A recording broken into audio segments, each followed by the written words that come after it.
Today's episode is brought to you by Bush's Fresh Food Market. Calling all foodies, Bush's is hiring. Are you passionate about food, looking for growth, development, and excellent wages? Come grow with Bush's and apply online at bushes.com/join our team.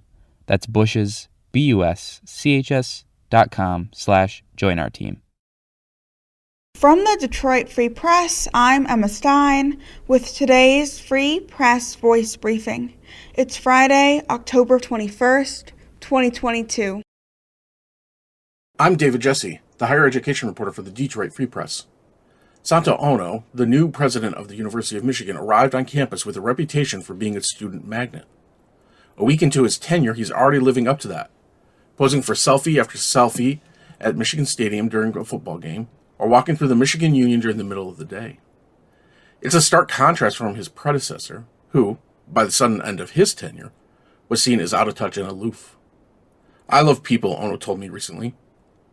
I get energy from interacting with people, whether I'm crossing the diag or whether I'm popping into a class or going through the Michigan Union or being at the big house. I really enjoy interacting with students and faculty and staff. That's what makes this place special. I just like people.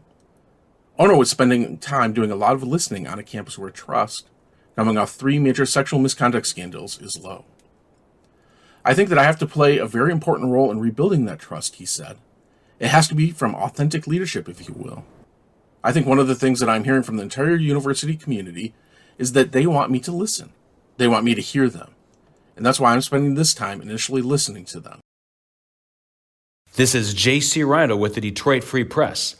The summer of 2020 saw a nationwide reckoning on racial and social justice issues, touched off by the police killing that year of George Floyd. As Black Lives Matter marches happened in Detroit, residents of historic Indian Village were asked to consider changing their neighborhood's name. The proposal was led by a resident of Native American heritage, Jared Tenbrink, who moved to the neighborhood 10 years ago. The problem with the name, in his opinion, is there's no evidence that Indians ever actually lived in the area. In fact, the Indian Village name may have just been used for marketing purposes. But after residents that year voted down a renaming proposal, the activist push essentially died. Now, 2 years later, Tenbrink says he has no interest in taking up the proposal again, in part because it strained his relations with his neighbors. I'm Claire Hendrickson for the Detroit Free Press. Michigan voters this fall will decide who will serve as the next Secretary of State.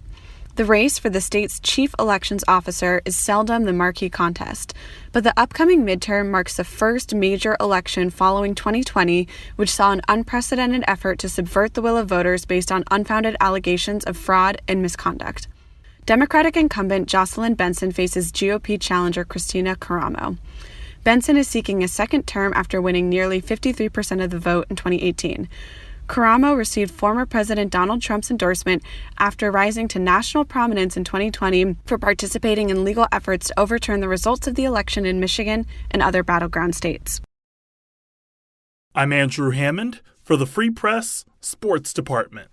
Even though the Tigers didn't reach the postseason, that doesn't mean hard work from the season isn't being rewarded. For the second time since 2020, Jonathan Schoop has been named a Gold Glove nominee at second base.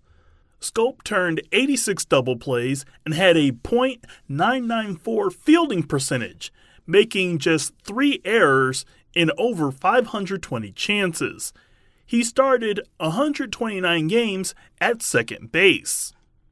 5 days after the World Series concludes, Schoop needs to decide whether he wants to return to the Tigers for the final year of his contract or enter free agency. If he does return to the Tigers on his player option, he will make $7.5 million next season. For more stories from the Detroit Free Press, be sure to check out freep.com. That's FREEP.com. Have a great weekend, and we'll see you on Monday.